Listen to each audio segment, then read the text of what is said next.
Hello everybody, good morning and welcome to the United Stand. This is your latest Manchester United news live on the United Stand with me, Mark Goldbridge. I hope you're doing well this bonfire night, if you celebrate it. I don't know why. Well, I mean, people just like bonfires and fireworks. That's what it's all about. The actual origins of it are a little bit political, but we won't get into that. We'll get into Manchester United, which is also a little bit political at times, isn't it? Glazers out. Anyway, look, let's fly into the show. The big headline is that Gakpo transfer close. Remember, this is a news show. The morning show is always a news show where we discuss the latest news and give it the opinion. So we've got updates on Gakpo. We've got updates on Endrick, the Brazilian superstar kid from Palmeiras. His father's been talking about his future, which is a bit of a boost to anybody who's not Real Madrid. Could be Manchester United. Let's wait and see. Chart show's coming up a bit later on today. Lots to get into. Christmas jumpers are available to ship now worldwide, by the way. That's why I'm wearing it. Halloween's gone. I think you can start talking about Christmas. If you want to get one of our new knitted design Christmas jumpers commemorating 20 times, 13 Premier League, 7 old Division 1s, a number 20 on the back. You can't see it from that angle. You can from that angle. Get your orders in worldwide. Anyway, look, we're going to start off talking about Gakpo. Are you doing Leicester Everton watch along? No, Nathan, I'm not doing any watch alongs today because they're all shite. So I'll be doing other things. Life's too short to watch shit football, as we found out under the Ollie and Van Gaal and Mourinho era at times. Let's hope we don't go back to that. So let's get going. We're going to talk about Cody Gakpo. You may have seen this yesterday. I suppose it's a story. I mean, look, sometimes it's going to be really credible stuff and sometimes it's going to be incredible stuff, of course. So this is coming from Rudy Galetti, who is an Italian journalist. He actually, look, there was a tweet he did a couple of years ago about Varane that was pretty spot on. But at that time, was it a guess? You know, did he know something? And Varane was Real Madrid to Manchester United, Spanish club, French player to England. Why would an Italian journalist know about it? But Fabrizio Romano is an Italian journalist as well. So look, I think that so basically what's been said by this Rudy Galetti is that Manchester United are, leading the race for Cody Gakpo in January. Ten Hag really likes him and, the deal can go through in January as Manchester United look to strengthen. Take that as you will. My interpretation of that is that if Manchester United want Cody Gakpo, they'll get him in January. If the Glazers want to spend money, we'll get him in January. I don't think we need to skirt around the issue. It's not like we're talking about Osman or Tony or Mitrovic or Okafor or Sesko, which would be completely speculative in my opinion. We are talking about a player. Anthony, thank you very much for the super chat. We are talking about a player here that we tried to sign in August, that we held talks with, that Erik ten Hag recommended and likes, that Erik ten Hag wants to bring to Manchester United, a player that wants to come to Manchester United, a club that's managed by a former Manchester United legendary striker in Ruud van Nistelrooy. This deal can be done very, very quickly and very, very efficiently by Manchester United in January if the Glazers sanction the funds to do it. And that is basically it. Football Manager this week, is that correct or rumours? No, I will be doing it, Rehan. Goldbridge Ball is about to be reborn. If we do get Gakpo, this will hopefully push Rashford to work harder for his spot. Not that he's playing bad, but he needs to go to the next level. So Slow Sports News. I actually want to talk in a few minutes' time about where I think Man United's biggest issue is. It's not centre back, it's not right back, it's certainly not goalkeeper, and it's not up front. It's somewhere that might shock people. Get ready to be shocked with shocked faces. But we'll talk about that in a bit. I'm gonna set a firework off on the show today. Not like Speed did in his bedroom, but like, an imaginary firework that's going to go boom and everyone's going to go, wow, that is amazing. And he's done it on Bonfire Day. So get ready for that. But look, Gakpo, we don't want Gakpo, he's probably Cack. Gakpo to Manchester United. And look, Martin says he ain't a reliable journalist. I want to move on from that, Martin, because that's just a news story that we've brought into the show. I don't want to focus on what Rudy Galetti said, that Man United are close to signing Gakpo. You believe that if you want to believe it. I don't necessarily believe it myself, but I will use that as the trigger point to move on to where I want to move, which is the facts. And whatever any journalist says over the next few weeks about Cody Gakpo, let's bring it back to the facts. Manchester United can sign Gakpo in January. Manchester United, if they're going to buy a striker or an attacker, because I know some people say, not even a striker, plays off the wing, he can play up front.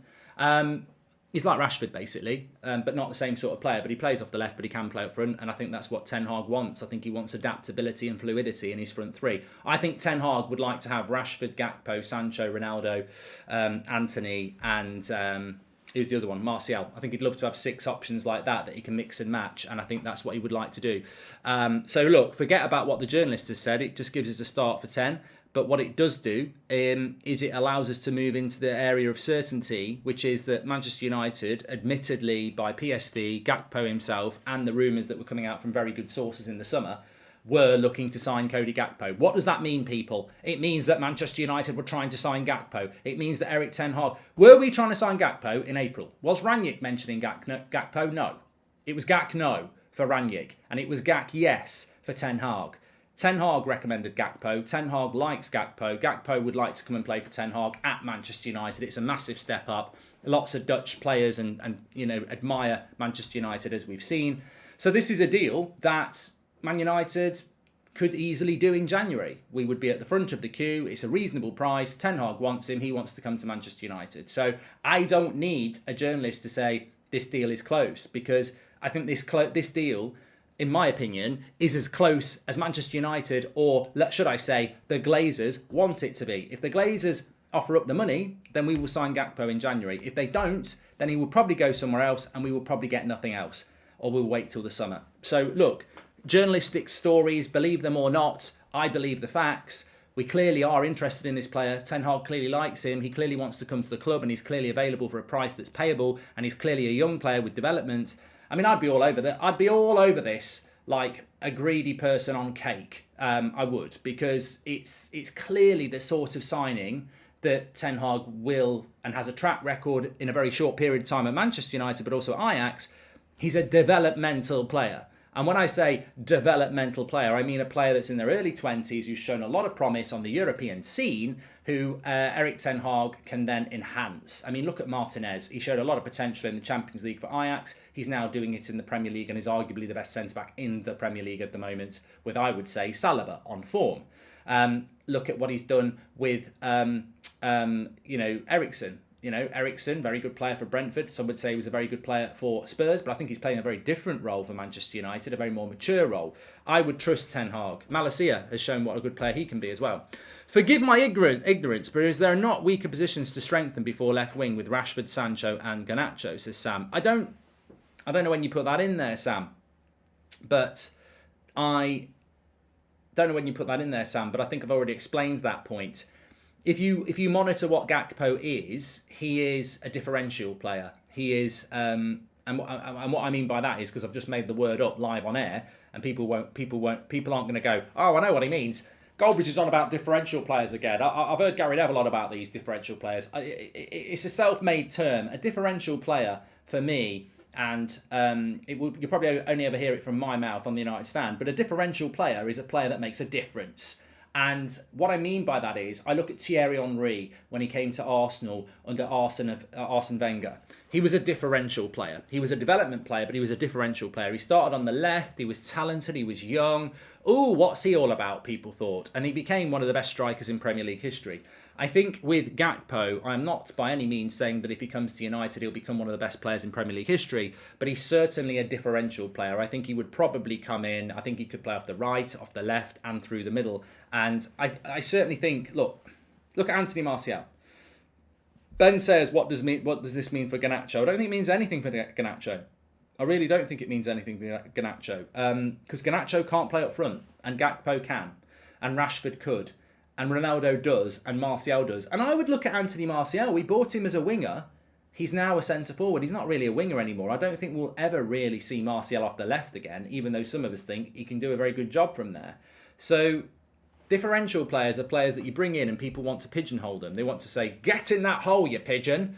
Get in that hole on the left wing. I don't see Cody Gakpo as a player like that. I think there is a desire, and maybe we will go down this route and ignore Gakpo and go for the summer. There is a desire in the fan base for an out-and-out number 9, and Cody Gakpo certainly isn't a a Mitrovic or a Tony or an Osman. He's not that, but it's a player that Ten Hag likes, and I think if we want to do this deal, we can do. Since Bruno likes long balls, wouldn't he be better at an 8 than Eriksen? He runs around a lot as well. Only issue would be defensively he's no better, says Melvin. Good point. Well made. Also, the eyes of the world are on Gakpo right now. United are far too slow at deals to get this deal over the line. We will miss out, says Smith Ting. I'll tell you what, Smith Ting.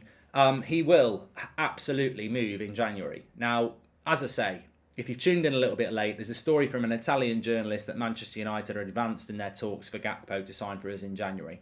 I take that story with a pinch of salt, but it sharpens the mind onto the point that we don't need no journalist stories about Gakpo because we already know the truth. We tried to sign him in August. We didn't sign him because we spent too much money on Anthony.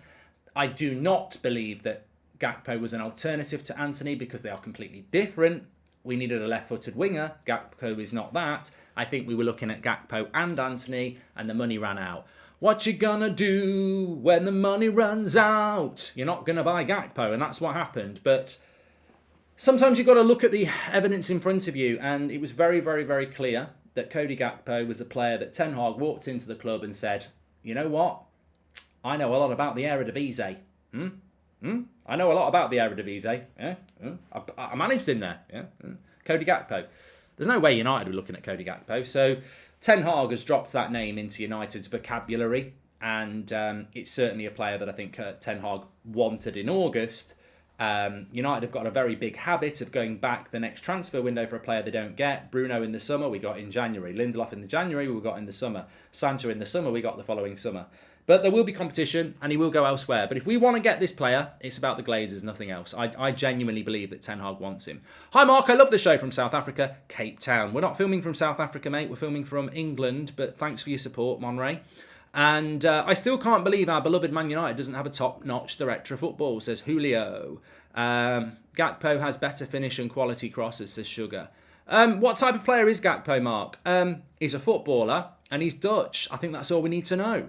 No, seriously, he's a right-footed left winger who can play up front. He's had loads of goals. I think he works better off the left, but I do believe that there is this design that he will go through the middle.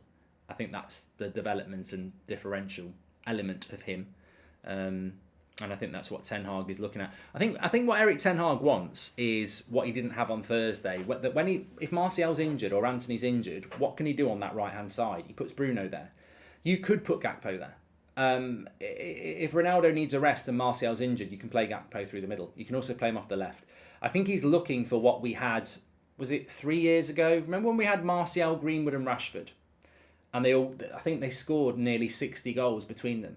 And look, let's not look back to them because there's lots of things have happened since then. But I think that's what, if Ten Hag's done his homework on Manchester United, that's one of the most recent things I would look at. That was our most vibrant front three. It had interchangeability. It had, raw pace, talent, finesse, edge of the seats. And I think that's what he's looking for. And I think with someone like Anthony, you've got that. Not backing Rangnick last January cost us Champions League and getting Frenkie de Jong, Nunez, etc. in the summer. They must back Ten Hag this summer. I completely agree, Kieran. In relation to Garnacho, some people said, what would happen to Garnacho if we bought Gakpo? Well, what would happen to Garnacho if we bought Ivan Toney? It's still another attacker. I wouldn't get locked down by the fact that Gakpo can play off the left. Garnacho... I tell you who I would be worried about at the moment, Sancho. Not Garnacho. Sancho. I'd be worried. I'd be Sancho. No, but I think it's concerning for Sancho. I think he's the player that costs a lot of money, who's nowhere near the team at the moment, and you've got a young player coming through who's in better form than you. Rashford's better than you off the left as well. And don't forget, Sancho could slip back to the right. Which is exactly what Mainu said. People are forgetting that Sancho can go to the right. He's not definitively a left-sided player. Not sure why people think we need a striker when we've got Maguire, says Sam. Comment of the day, if you're pissed. Garnacho is the future, says Aaron. I mean, also what I would say about Garnacho is let's not put too much pressure on it. I'm a little bit older than I presume a lot of you, I remember the days of David Beckham and Ryan Giggs and Lee Sharp, and I remember more recently the days of I'm trying to think of it. We haven't done it more recently actually, and we've probably paid the cost for it.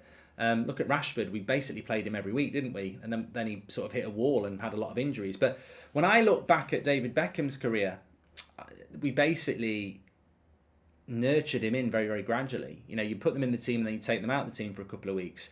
You give them half an hour, you start them a game. They start in the next game, then you take them out of the team. I'm very interested to see how Ten Hag manages Garnacho, because I think we're going to see a lot of him, but we don't want to overplay him as well. Sancho wouldn't get in my pub team, says Robert McCormack. I didn't know you didn't rate Sancho, actually, Robert. You've never mentioned it before. And Sancho and Anthony have very similar stats. Sancho was bought for the right, let him fight with Anthony for that position. I would like to see that, Tank. You know, I would like to see that. And I think that's the positive of bringing Gakpo. If you bring Gakpo in, and you basically say, look, Gakpo, Rashford, Garnacho for the left, and also you can cover the front. Sancho and Anthony for the right, let them fight it out. Because, look, I don't think Anthony's beyond recourse. I just think criticism of Anthony at the moment is futile because he's so new in the role. He's cost us a lot of money. He's Ten Hag star signing. And I think that whilst Anthony's had some really good games and some average games, I'm of the opinion you just keep playing him. You can't not play a new player that's cost us 85 million, who is the manager's superstar signing. So I feel that Anthony at the moment, when he's fit, you just keep playing him. But there will become a time when he's been here, 6 to 8 months, where you go, actually he's had a bad game, let's give Sancho a go. But at the moment, you've got to go with Anthony. But look, Sancho off the right, is that not? That's what we thought we bought him for anyway. We need a clean striker, says Oleg. Of course, different players, it's good, but without at least one player which will do his job on 100%, it's just nonsense. Yes and no, Oleg. I think that, as I say, I definitely detect a feeling in the fan base that they would like us to buy, or you would like us to buy, an out-and-out striker. What is an out-and-out striker in the modern game? Is Gabriel Jesus an out-and-out striker? Is he a physical, hold-up, good-in-the-air striker? Not everybody plays with an out-and-out striker now, and it depends what the vision for Ten Hag is. If it's the Sebastian Haller of Ajax, where he wants that number 9 like that, then yeah, we need that sort of player. But what if it's like the Ajax that he took to the semi-final of the Champions League, where it's more false 9? It's not really an out-and-out number 9. It depends what the vision is.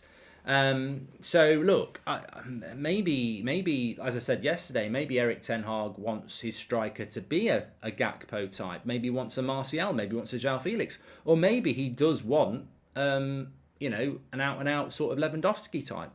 Actually, Sancho would Fat Barry is hungover, says Robert McCarrick. Okay, I would take Schick over Gakpo. Again, an out and out sort of striker, isn't it? Straw. So that's where we are with Gakpo. Just another story. In fact, I'll put the quote up. This is a direct quote, so we may as well whack it up on the screen. This is coming from Endrick's dad. Don't worry, it's not a gin. It's a real person. So Endrick, we mentioned him a couple of weeks ago. Apparently United have been linked to him. Palmeiras, 16. I don't think he can actually leave Brazil until he's about 18 because he'd need a work permit and everything like that. But apparently he's the next big thing. He's the next big superstar. He's the next Ronaldo, Cafu, Pele, and Maradona. No, he's not Brazilian. And Ronaldinho rolled all into one.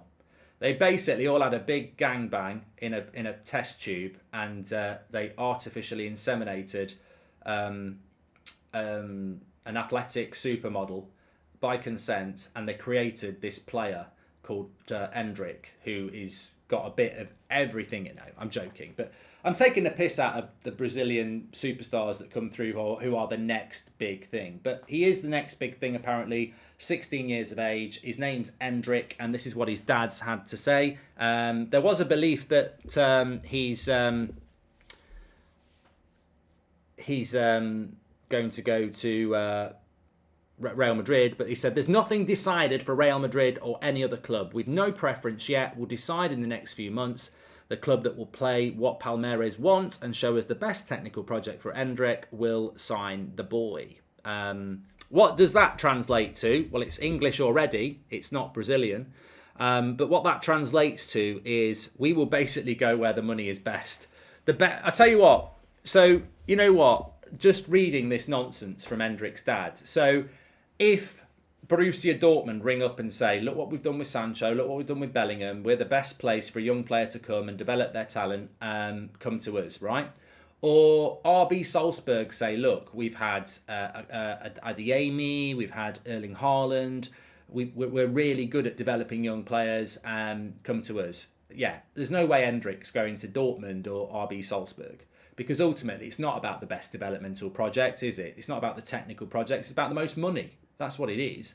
The most money and the most chance of playing, which is probably why he will end up going to Real Madrid or Barcelona or somewhere like that. But, you never know. You never know. Manchester United may well be in the race for Endrick. So I suppose we've got to keep that door open. I don't know how it work. I don't think he will go to Ajax, Ireland, because I've just took the piss out of that. But I think he'll go where the most money is. And I think that will probably mean... I mean, let's not rule Man City out of this. Man City could get him. Inter Milan are always very good at these sort of things. And obviously Real Madrid or Barcelona. So, yeah, we'll have to wait and see. I mean, PSV got Ronaldo, didn't they? The original Ronaldo. And then he went to Barcelona. Ronaldinho, did he come straight over to PSG? Because we wanted him. I'm just trying to think of the origins of Brazilian players and where they went. I'm sure Ten Hag will also be looking for a midfielder in the summer because Eriksen was signed as a number 10 and hence there's no depth in the midfield, says Sujoy. He did go to PSG. Neymar went straight to Barcelona, didn't he? So, yeah. You're just mad he'd never go to Man United. Yeah, I agree. That's the whole point of sarcasm, to vent your frustration in a supposed comedic way. Of course I'm frustrated that he won't come to Man United. Of course he's not going to come to Man United. Although, I think we do have a decent project now with Erik Ten Hag, of course.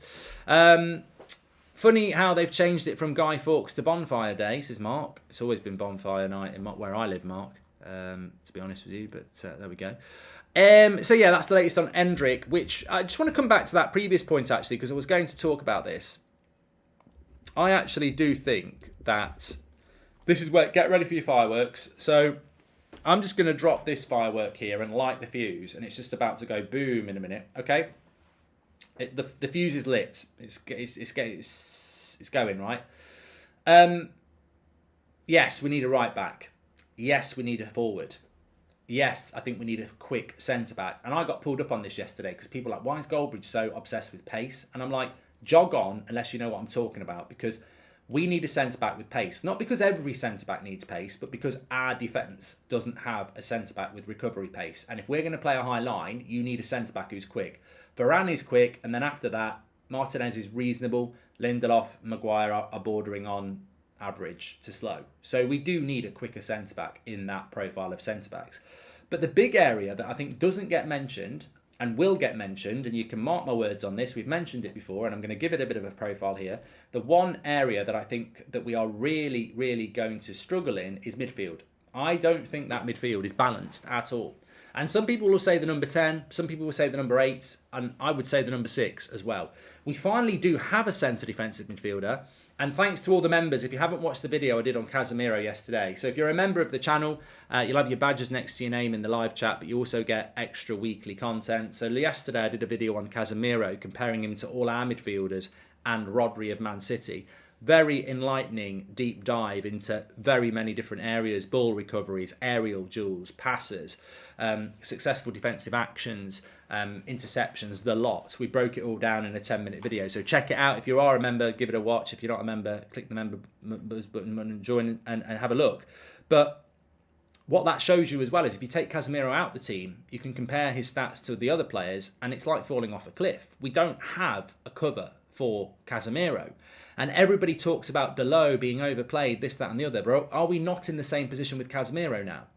If Dalot gets injured, we're playing Wan-Bissaka. That's very, very different. If Casemiro gets injured, we're playing McTominay or Fred. Massive drop-off.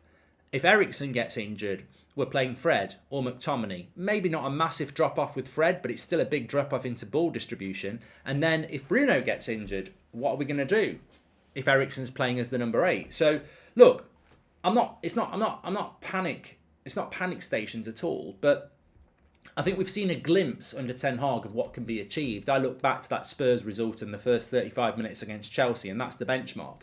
Everton away was very good for large periods as well, and that's the benchmark. But it's almost frustrating in its brilliance because it's not sustainable. For Man City, it's sustainable. Over the last few years, for Liverpool, it's been sustainable. But it's not sustainable for Manchester United because we've got such a demanding season of fixtures. We're never going to be able to play our best team 3 times a week. And we will pick up injuries and we will pick up fatigue. And I think we've almost...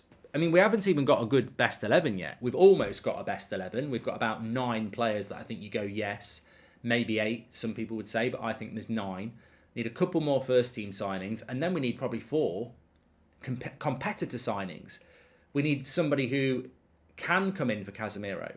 We need somebody who can replace Eriksen, and we need somebody who can replace Bruno. So I think the midfield it's got numbers. You've got Van der Beek, Fred, and McTominay, and then you've got Bruno, Eriksen, and Casemiro. But Van der Beek, McTominay, and Fred. I mean, look, imagine Casemiro, Eriksen, and Bruno go out tonight and they think they're drinking water and it's gin, and they wake up tomorrow and they're absolutely hungover and they can't play. Doesn't matter in case of Bruno because he's suspended. Or they go out and they have a lasagna and it's off and they've got food poisoning. Who do you replace Casemiro, Eriksen and Bruno with? You replace them with McTominay as holding midfielder, Fred box-to-box and Donny. Their end of the lesson. We need better quality than that. And we're not going to achieve that probably in the next, certainly not in January, probably not even in next summer. I do think that there's a bit of an obsession about right back, centre back, up front, but I personally think that the midfield is, and look, I think it's been highlighted a little bit by the fact that Eriksen's had a couple of bad games, Bruno's had a couple of bad games this season, but I don't think we've got many differentials, and we certainly don't have anything in the youth that's going to come in and do Casemiro's job. So that I do think that we are around the team definitely short in certain areas, but I think the midfield gets lost because the midfield is so much better than it has been for years, but it doesn't have any depth really. Gakpo's injury record is horrendous, says Mark Pereles. Thank you very much for your super chat there. Welcome to the Members Club, Jimmy. And the last 2 games I've noticed not having Anthony in terms of creativity, and we need him back in the team, says Daniel Kirk. Yeah, hopefully he will be back tomorrow. But that's why it's going to take time. And that's why you've got to learn to walk before you can run. And that's why I don't start talking about top 4. Because Kobe Mainu says L2. I like Gore as well. I don't know whether he's going to make it, but I've always liked him. Daniel Gore, I think he's a good player in the midfield. Mainu's good, like you've said. And there's always the hope that some of these young players will come through, but there's no definitive, obvious player that's going to come through in the next 18 months. And as we're seeing with Garnacho, we've been talking about Garnacho for over a year. He's still not a first teamer, and he probably won't be for another 18 months. It takes time for a young player to hit the first team, get a debut, and then develop. It takes time. It's not going to happen in the next 18 months. Going to start shining up my Harry Kane posters, says Robert McCormack. I do think Harry Kane will get linked to us in the summer, Robert, with 1 year left on his contract. Whether he'd come to United, whether Spurs had let it happen or not, I don't know. But money talks, doesn't it? And if we give him 100 million, they'd probably take it. I mean, £100 million for 30-year-old Harry Kane? I don't know about that. But look, yeah, as I said, I think that this is for me why I won't predict we're getting top 4. And this is for me why I think that this Ten Hag journey will take time, because he's not got the open checkbook of Man City. He's not got the inheritance of a squad that maybe other managers have had, like a Tuchel when he took the job. All right, Lampard had bought a lot of players and he won the Champions League with them. So he hasn't got an open checkbook. He hasn't got a massive squad of talent, and therefore it's going to take time. And all I'm doing is highlighting the fact that it's not just right back, centre back, and up front that we need cover. I don't think the midfield's got enough cover. The problem we've got in the midfield is that we have got numbers. And can Ten Hag move Fred on? Can he move McTominay on? Can he move Donny on? Because you're going to have to move players on. At right back, he's got to move Wan-Bissaka on. Up front, Ronaldo's probably going to go at some point, but we're short up front, so you have to bring a striker in. In the midfield, you're going to have to sell to buy. And I don't know. I think that's going to be a very interesting thing to observe over the next 12 months. Will we move Donny, Fred or McTominay on to bring in other midfielders, or will we stick with those as the backups? And look, ultimately, maybe Casemiro misses a game or two and McTominay comes in and does quite well. I wouldn't put it past Ten Hag. Do you think Eric will begin to change formations as Jimmy? I think Ten Hag will always play a back four. I think he'll always try and push his fullbacks forward, and he'll always try and leave his two centre-backs high in a 2v2. I think that's the way he will play. Beyond that back four, I think that we saw a bit of a change of formation against Sociedad with the back three. I don't think it worked. I think Ten Hag works best with his back four, but I think that he's struggling to push his fullbacks forward because without Varane, he can't really leave himself with two centre-backs. So we may see some formation changes simply because of that. I think it's very clear that without Varane, he can't just leave two centre-backs back. We've already seen it in the last couple of games. Our fullbacks are not pushing forward as much as they have done. I know Luke Shaw got the assist against West Ham, but Delot and Luke Shaw weren't really going forward without fear as much as they were doing when we had Varane and Martinez, and we need to adapt to that. So we might see some change of formations, but ideally, I think we know how he wants to play. Anyway, look, thanks everyone for watching. We've got the chart show coming up for you later on. The top 10 of this week. Casemiro was number 1 last week. Has he done enough to hold on to it this week? Will we get any new entries? Garnacho was a new entry last week at number 8. Will he move even higher with his goal against Sociedad? We'll have to wait and see. Enjoyed the show though, lots of energy, lots of chat, that's what it's all about. Make sure you smash a like on the video and subscribe. Don't forget, if you're a member, it's well worth watching the Casemiro video this weekend. It's only 10 minutes long and it's really interesting about what Casemiro brings to the team. It certainly started the fire in my head, pardon the pun, bonfire night, about why that midfield is a little bit weak beyond the Casemiro, Eriksen and Bruno trilogy. And even with that, can be a little bit indifferent, as we've seen. I think we need more depth in there. And don't forget, Christmas jumpers. They are now available for delivery. I know a lot of you pre-ordered them, but they are out now. Number 20 on the back. Knitted. Our very first knitted Christmas jumper. Absolutely lovely. Will keep you warm. Will make you look good. Lovely patterns on it. You've got the managers on the arms with the quotes as well. And the 20 titles, 13 Premier Leagues, 7 Division 1s, 20 times, shipped worldwide. Check it out in the video description. And I'll speak to you all a little bit later. Don't forget, you can get involved. I'm on Talk Sport tonight as well, 7:30 till 9 o'clock with the Goldbridge Show. So if you want to call in and have a say on that, get involved. I'll speak to you all in a bit. Thanks for watching. Take care.